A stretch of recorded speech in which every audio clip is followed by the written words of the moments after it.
para sa iyo. Mamaos man ako, marinig mo lang ang tinig ko.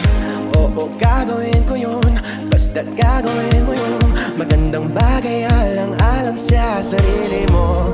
Sa pag-alis ako ang gaway mo, hawak-hawak